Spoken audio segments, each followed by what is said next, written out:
एक बार की बात है, एक लड़का था। उसका नाम सबल था, जो नगर में रहता था। वह अपने जीवन से बहुत निराश था। उसकी निराशा का कारण यह था कि वह अब तक अपने जीवन में कुछ नहीं कर रहा था। उसके माता पिता उसे ताने मारते थे कि आपके सभी मित्र कुछ न कुछ कर रहे हैं, लेकिन आप अभी भी घर पर बैठे हैं। दोस्तों के बीच भी अक्सर उसका मजाक उड़ाया जाता था। वह कहीं जाता तो लोग उससे पूछते कि आप क्या कर रहे हैं। उसे यह बताने में भी शर्म आ रही थी कि वह कुछ नहीं कर रहा था। धीरे धीरे उसने रिश्तेदारों से मिलना जुलना बंद कर दिया और लोगों से मिलना भी बंद कर दिया। वह ज़्यादातर समय घर पर ही रहता और वह अकेला रोता और भगवान को कोसता है और अपनी किस्मत को दोष देता। अब उसे अपना जीवन बोझ लगने लगा था। कभी कभी वह सोचता कि कब वह कुछ करने के योग बनेगा और फिर वह सोचता कि जिंदा रहने से अच्छा मर जाना है। एक दिन वह अपने नगर की एक गली से गुजर रहा था। तभी उसने देखा कि एक उपदेशक दुख और परेशानियों पर उपदेश दे रहा है। वह भी उसी भीड़ में सबसे पीछे बैठ गया और गुरु के प्रवचन सुनने लगा। उपदेशक कह रहा था कि दुख एक शिक्षक की तरह है, जो हमें जीवन की सच्चाई दिखाता है और हमें जीने का सही तरीका सिखाता है। आप चाहें तो ज़िंदगी जीना भी सीख सकते हैं। गुरुजी उपदेश दे रहे थे कि तुम चाहो तो कुछ भी हासिल कर सकते हो और अगर चाहो तो एक कोने में बैठकर रो सकते हो। इन सभी बातों को सबल ध्यान से सुन रहा था, लेकिन शिक्षक की यह बातें पसंद नहीं आई। उसने खड़े होकर कहा कि कुछ भी सिखाने से दुख दूर नहीं होता, इसमें केवल दर्द होता है। दुख की पीड़ा अनंत है। ऐसा लगता है कि इसके बाद कुछ होने वाला नहीं है। इससे कुछ भी फर्क नहीं पड़ता है। इसके सामने तो मौत भी छोटी लगती है। उपदेशक ने कहा, फिर तुम्हारा दुख क्या है? सबल ने उसके सामने अपनी सारी व्यथा सुनाई और पूछा, मेरे दुख का कोई उपाय है तुम्हारे पास? यह सुनकर शिक्षक मुस्कुराए और बोले, तुम उस दिन मेरे पास आओ जब आपके जीवन में वास्तविक दर्द हो। मैं आपकी समस्या का समाधान अवश्य करूँगा। यह कहकर गुरु वहाँ से चला गया। सबल ने सोचा, कहीं मेरा दुख नकली तो नहीं है? क्या मैं जिस दर्द से गुजर रहा हूँ वह नकली है? मेरा दुख कोई नहीं समझ सकता। जब माँ बाप नहीं समझे तो गुरु क्या समझेगा? उनके दुखों से व्यथित होकर सबल ने एक फैसला लिया कि अब वह कुछ करेगा। सबल ने एक छोटा व्यवसाय शुरू किया, पर उसे सफलता नहीं मिल रही थी। लेकिन उसके घर वाले पूछते हैं कि क्या वह कुछ कोशिश कर रहा है। वह अपने व्यवसाय में लगा रहा और धीरे धीरे उन्हें सफलता मिलने लगी। फिर उसने गति पकड़ी और केवल 3 साल के अंदर ही वह एक बड़ा बिजनेसमैन बन गया। अब सबल के आसपास ऐसे कई लोग रहते थे जो उसकी परवाह करते थे, जो उससे प्यार करते थे। अब उनके परिवार के सदस्य भी उसकी तारीफ करते नहीं थक रहे थे। दिन व दिन उसके मित्रों की संख्या बढ़ती जा रही थी। अब वह अपनी ज़िंदगी से बहुत खुश था। उनके कुछ दोस्तों ने उन्हें सलाह दी कि जब आप एक बड़ा बिजनेसमैन बनकर बहुत खुश हैं, तो सोचिए आपको कितनी खुशी होगी अगर आप इस शहर और इस राज्य के सबसे बड़े बिजनेसमैन बन जाते हैं। कितने लोग आपसे जुड़ना चाहेंगे, आपकी कितनी बड़ी ख्याति होगी और स्वयं राजा भी आपसे दोस्ती करना चाहेंगे और ज़रूरत पड़ने पर ही आपसे पैसे उधार लेंगे। दोस्तों की यह बात सबल के मन में घर कर गई। अब वह और पैसे कमाने की कोशिश करने लगा, लेकिन उसे यह सब बहुत ही जल्दी चाहिए था। वह समय बर्बाद नहीं करना चाहता था। उसका अधिकांश समय इन चीज़ों को प्राप्त करने में लगा था, इसलिए वह ऐसे काम करने लगा जो सही नहीं था। उसने बड़ा उधार लेना शुरू कर दिया। उसके दोस्तों से पैसे की मात्रा और अधिक मुनाफा कमाने के लालच में वह अपने माल में मिलावट करने लगा। उसने अन्य व्यापारियों के खिलाफ भी साजिश रची और उन्हें डराया धमकाया। जैसा उनके दोस्त कहते थे वैसे ही करता था। वह इन तरीकों से ज़्यादा पैसा कमा रहा था, पर अब उसके जीवन में पहले जैसा चैन न था। उसके मन की शांति गायब हो गई थी और वह रात को सो नहीं पाता था। वह सब कुछ पाकर भी उन्हें किसी चीज़ में सुख नहीं मिल रहा था। एक दिन सबल अपनी गाड़ी में कहीं जा रहा था, तभी रास्ते में उन्हें उपदेशक का आश्रम दिखाई दिया। वह रुका और गुरु के पास जाकर बोला, संत, आपने मुझे मेरे पास आने के लिए कहा जब मेरे जीवन में सच्चा दुख आता है। अब मैं बहुत दुखी हूँ कि मेरी नींद हराम हो गई है, मुझे कहीं भी शांति नहीं मिल रही है। इस प्रकार सबल ने अपनी सारी समस्याएं गुरु को बता दी। गुरु ने कहा, जब तुम पहली बार मुझसे मिलने आए थे तब भी तुम किसी दुख में थे।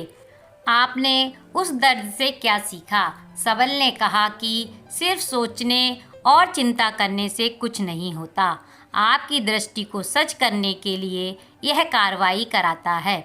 और सिर्फ काम करने से कुछ नहीं होता, परिणाम भी मिलना चाहिए। जब आपको लगता है कि आपका लक्ष्य हासिल नहीं होने वाला, तब राह में चाहे कितनी भी मुश्किल आ जाए, मन कितना भी निराश क्यों ना हो, कितना भी लगता हो कि अब कुछ नहीं होने वाला है, तभी विश्वास करें, मैं जो भी कर रहा हूँ उसमें अवश्य सफल हो जाऊँगा। जो केवल सफल लोगों का सम्मान करते हैं, कोई कितना भी अच्छा क्यों ना हो, वह हमेशा लोगों की नज़रों में बोझ बने रहते हैं। यह सब सुनकर उपदेशक मुस्कुराया और बोला, जब आपके पास है तो यह वास्तविक दुख नहीं है। अपने जीवन में वास्तविक दुख आए तब मेरे पास आना, मैं उसे ठीक कर दूंगा। सबल ने जाते समय साधु को सोने के सिक्कों से भरा घड़ा भेंट किया। घड़े को देखकर गुरु ने कहा कि यह मेरे किसी काम का नहीं है, उस पेड़ के नीचे गड्ढा खोदकर गाड़ दो। सबल ने घड़े को पेड़ के नीचे दबा दिया जैसा कि गुरु ने बताया और वहां से चला गया। कुछ दिनों से कारोबार ठीक चल रहा था, लेकिन व्यापार के गलत तरीके के कारण धीरे धीरे से व्यापार में घाटा होने लगा। उसकी सारी दौलत धीरे धीरे खत्म होने लगी और एक दिन ऐसा भी आया जब उसके पास कुछ भी नहीं बचा और उस पर कर्ज का बोझ चढ़ गया। परंतु वह निश्चिंत था, क्योंकि उसने अपना सारा कर्ज अपने दोस्तों से लिया था। उसने सोचा कि उसके दोस्त बुरे वक्त में उनके साथ खड़े रहेंगे, लेकिन ऐसा कुछ नहीं हुआ। जैसा ही बुरा वक्त आया, दोस्त पहले उससे कर्जा मांगने लगे। अगर उसने कर्ज नहीं लौटाया, उन्होंने उसे जान से मारने की धमकी भी दी। उनके सभी शुभचिंतक और प्रियजन उससे दूर हो गए। उसके दोस्त जो उसके साथ मस्ती किया करते थे, अब उससे दूर भाग रहे थे। उसका परिवार उसकी गलतियां और कमियां गिनाने लगा। उसकी सारी संपत्ति नीलाम कर दी गई और उसके पास कुछ भी न बचा। जब उसने अपने पिता से मदद मांगी, पिता ने कहा कि मेरे पास थोड़ी सी संपत्ति है, मैं तुम्हारी माँ को क्या कहूँगा अगर मैं तुझे दे दूँगा। यह संपत्ति हमारा अंतिम उपाय है। सबल के मन में गहरा दुख छा गया।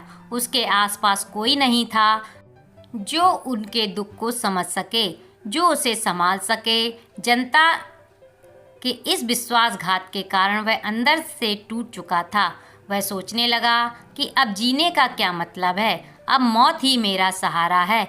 वह आत्महत्या करने के लिए पहाड़ी पर जा रहा था, तब उसे याद आया कि उस शिक्षक ने उससे कहा था कि मेरे पास आओ जब तुम्हारे जीवन में वास्तविक दुख हो। सबल गुरु के पास गया और अपनी सारी व्यथा सुनाई। आंखों में आंसू लिए उसने कहा, हे गुरुजी, मेरे दुख का निवारण कीजिए। गुरु ने कहा, जब मेरे जीवन में असली दुख होता है तब मेरे पास आना, मैं इसे ज़रूर ठीक करूँगा। सबल ने कहा कि ये क्या हो रहा है, मेरी ज़िंदगी में अभी दुख नहीं है तो आखिर असली दुख क्या है। गुरुजी ने सबसे कहा कि पहले आप मुझे बताओ, आपने अपने दुख से क्या सीखा।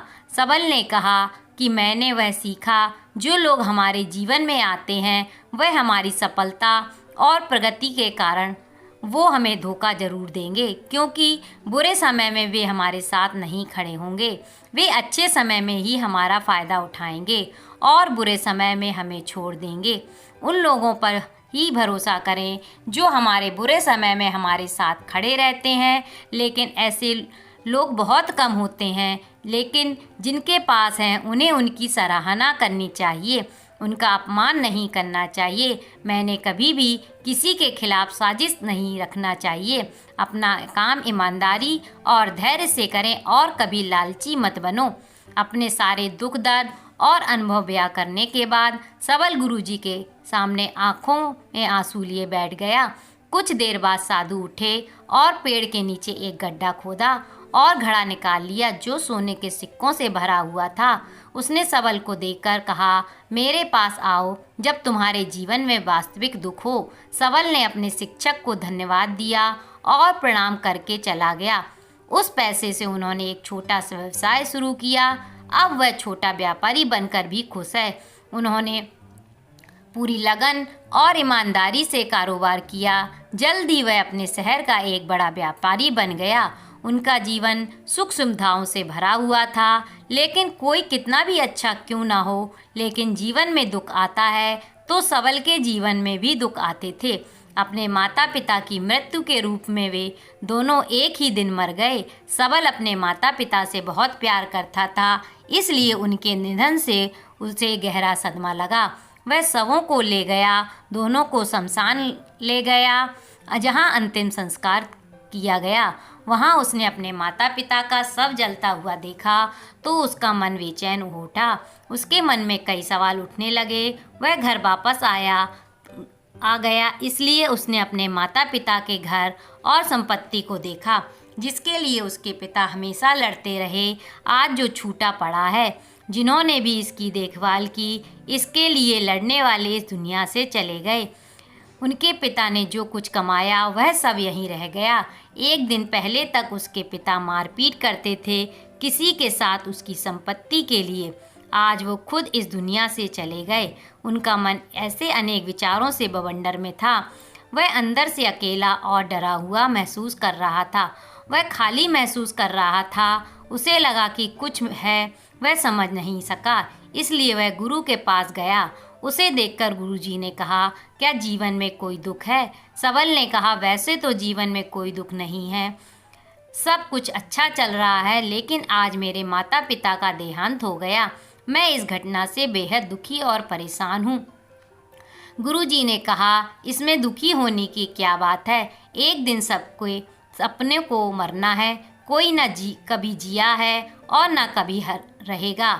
एक दिन तुम्हें भी मरना है। शायद तुम कल ही मर जाओ या आज भी मर सकते हो। सबल ने कहा, क्या कह रहे हो गुरुजी? मैं भी मर जाऊंगा, लेकिन मैं अभी जवान हूँ। गुरु ने कहा कि सब जी रहे हैं इस भ्रम में कि मृत्यु केवल दूसरों को आती है, बड़ों के पास ही आती है, लेकिन जवान और बूढ़े मर जाते हैं, बच्चे मर जाते हैं। मौत का उम्र से कोई लेना देना नहीं है, यह सभी को प्रभावित करता है। मास्टर जी की ये बात सबल के मन में घर कर गई और वह चुपचाप चला गया, लेकिन उसका मन अभी भी बेचैन था। वह खाली महसूस कर रहा था। वह सारा दिन अपने बारे में ही सोचता रहा कि वह कौन है, वह इस दुनिया में क्यों आया है, क्या जीवन का लक्ष्य केवल चीज़ों को खाना और मरना है? ऐसे कई सवाल उसके दिमाग में लगातार उठ रहे थे, लेकिन उन्हें अपने किसी भी सवाल का जवाब नहीं मिल रहा था और उसका दुख दिन व दिन बढ़ता ही जा रहा था। इसलिए कुछ दिन बाद वह फिर से गुरुजी के पास पहुंचा और बोला, हे स्वामी, मैं बहुत दुखी हूँ क्योंकि मैं यह नहीं जान पा रहा हूँ कि मैं कौन हूँ और मैं इस दुनिया में क्यों आया। यह सुनकर गुरुजी मुस्कुराए और बोले, आज आपके जीवन में पहली बार सच्चा दुख उत्पन्न हुआ है। यह वास्तव में दुख कहलाने के लायक है। हम नहीं जानते कि हम कौन हैं, हम क्यों आए हैं, क्या करेंगे और कैसे करना है। सबल ने अपने गुरु से कहा कि अब उसकी दुर्दशा दूर करो। गुरु ने कहा कि हम सभी इंसान हैं, जीवन भर संग्रह करते हैं। सबल ने कहा कि सभी इंसान जीवन भर धन, सम्मान, परिवार, प्रतिष्ठा, मित्र, शत्रु आदि जमा करता है। गुरु ने पूछा, क्या हम एकत्रित की गई चीज़ों में से कुछ भी अपने साथ ले जा सकते हैं? सबल ने कहा, कोई भी इंसान अपने साथ कुछ भी नहीं ले जा सकता, वह सिर्फ अकेला ही जाता है।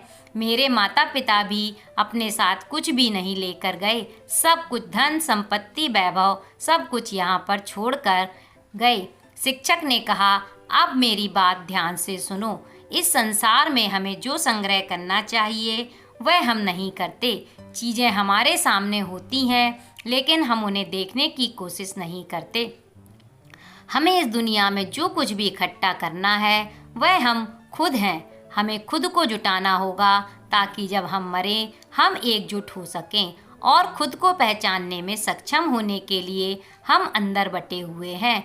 हम प्यार, नफरत, गुस्सा, ईर्ष्या में बटे हुए हैं।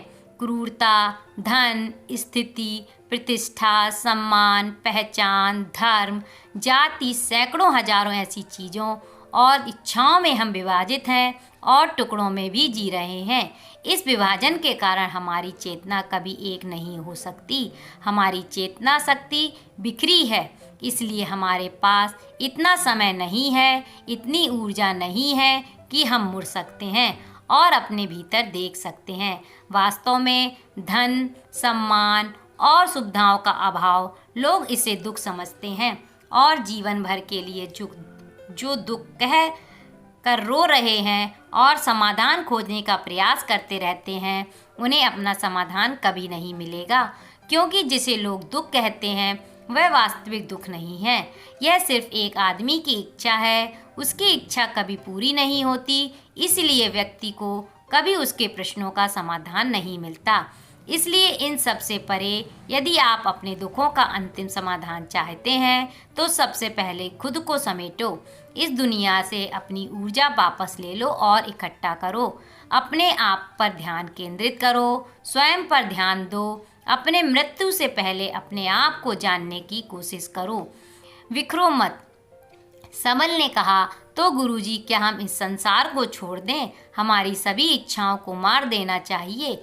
किसी से प्रेम नहीं करना चाहिए, धन संग्रह नहीं करना चाहिए, सम्मान की आशा छोड़ देनी चाहिए। शिक्षक ने कहा कि भावना और इच्छाएं ऐसे बिखरे हुए मनुष्य में से निकल आओ, ऐसे कोई पत्थर पहाड़ से गिरे जिस पर पर्वत का कोई वश नहीं है, सिवाय देखने के परेशान होना और कुछ खोना। वैसे ही बिखरे हुए मनुष्यों की इच्छाएं बेकाबू और दर्दनाक हैं।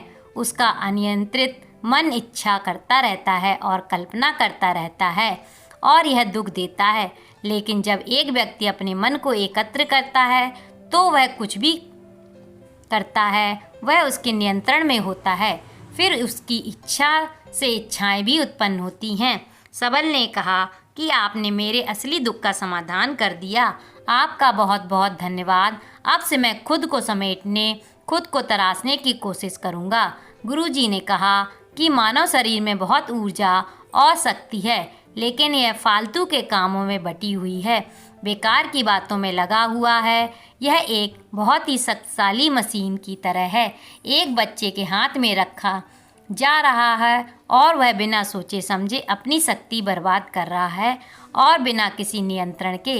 इसलिए शक्ति पर ध्यान दें, अपनी चेतना और इसे इकट्ठा करें। सबल को अपने प्रश्नों का उत्तर मिल गया। उसने अपने गुरु का शुक्रिया अदा किया और चुपचाप चला गया।